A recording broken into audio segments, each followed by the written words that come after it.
में जब दिया लगाओ और मंदिर में जब दीप प्रज्वलित करो, उस समय पर जब मंदिर में दीप लगाएं और मंदिर में जब दिया प्रज्वलित करें, अगर गोल बाती है तो वो तो दिए के बीच में ही होगी, फूल बाती है तो वो दिए के बीच में होगी। और मान लो अगर लंबी बाती लेकर गए हो, लंबी बाती को लेकर पहुंचे हो, तो अगर दीप लगा रहे हो, कामना रखकर लगा रहे हो कि मेरी ये कामना है, तो वो दीप का, बाती का मुख अपनी ओर रखना, पर कोई कामना नहीं। हम भगवान को केवल इसलिए रिझा रहे हैं कि मेरा भोलेनाथ मेरा भंडार भरे और मेरे घर में सुख समृद्धि दे। तो दीप की बाती का मुख भगवान की ओर होना चाहिए कि हमने तेरे भरोसे पर छोड़ दिया। अब हम किसी से नहीं पूछेंगे कि हमें क्या करना है, ये दीप की जो बाती का मुख है वो आपकी ओर है। अर्थात मेरा जो जीवन है, मेरा जो संपूर्ण परिवार है, मेरा जो कुटुंब है, मेरा जो कबीला है, मैं जिस घर में निवास करती हूं, मैं जिस घर में रहता हूं, उस घर का संपूर्ण कारभार सब तुम्हारे भरोसे पर है। तो बाती का मुख कहां हो गया? भगवान की ओर हो गया।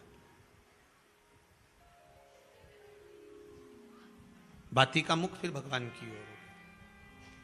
पर ज्यादातर लोग दिया जो लगाते हैं ना, वो अपनी ओर बाती करके ही लगाते हैं। मतलब इनकी कामना चलती ही रहती है 24 घंटे। कुछ कुछ कामनाएं इनकी जागरूक रहती है, इनकी कामनाएं निरंतर रहती है। पर उस बाती में जब आप अपना संपूर्ण परिवार, संपूर्ण अपने परिवार का, दुकान हो, धंधा हो, व्यापार हो, व्यवसाय हो, चाहे आप जितना भी कार्य कर रहे हो, फैक्ट्रियां चला रहे हो, वो सब अपने भगवान के भरोसे पर दे दिया, भगवान की ओर दे दिया। तो इसका मतलब ये नहीं है कि बाती का मुख भगवान की ओर हो तो तुम भगवान के बिल्कुल करीब में ही बाती का मुख कर कर लगा दो और भगवान को मालूम पड़े चोट लग जाए, ऐसा भी नहीं। जब भी दिया लगता है, आप बहुत ध्यान देना महाराज, अगर भगवान जिस स्थान पर बैठे हुए हैं, अगर दिया हमको रखना है, भगवान जहां विराजमान है, दीप जब भी रखा जाता है भगवान के सामने, तो अपन जहां विराजमान है उससे भगवान और अपने बीच में कम से कम 2 बीता की दूरी तो होना ही चाहिए, जिससे भगवान को भी चोट ना लगे, भगवान को भी घात ना लगे।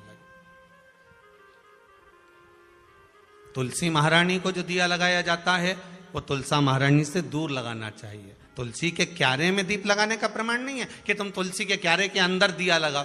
पहले तो ऐसा नियम था कि तुलसी का जो क्यारा बनता था उसमें एक नीचे अलग से दिया रखने की जगह बनती थी, तो उसमें दिया रख दिया जाता था। आज के जमाने में इतनी जगह ही नहीं कि वह में रखो, तो लोग वो कुंडा में धर के आ जाए। अब वो कुंडी में रख के आए, मालूम पड़े तुलसी महारानी का पत्ता मुरझा जाता है, तुलसा महारानी भी ऐसी मूर्छित हो जाती है, तुलसा महारानी भी चारों तरफ से वो दिए की लो से जल जाती है। ऐसा दीप लगाने का कोई फायदा नहीं, ऐसे दीप की कोई महत्वता नहीं है। किसी को कष्ट देकर, किसी को परेशान कर कर, देवता हो चाहे आप हो, आप किसी को कष्ट देकर, किसी को परेशान कर कर अगर भजन कर रहे हो तो उसका कोई सुख नहीं है हमारा, उसका कोई आनंद नहीं है। किसी को भी कष्ट देकर अगर आपने भजन भी किया, यज्ञ भी करा, दान भी करा, पुण्य भी करा, सत्कर्म भी करा, भजन भी करा, उसका कोई। हर हर हर महादेव। अगर आपको ये जानकारी अच्छी लगी हो तो आप इस चैनल को सब्सक्राइब करें, वीडियो को लाइक करें, शेयर करें। धन्यवाद।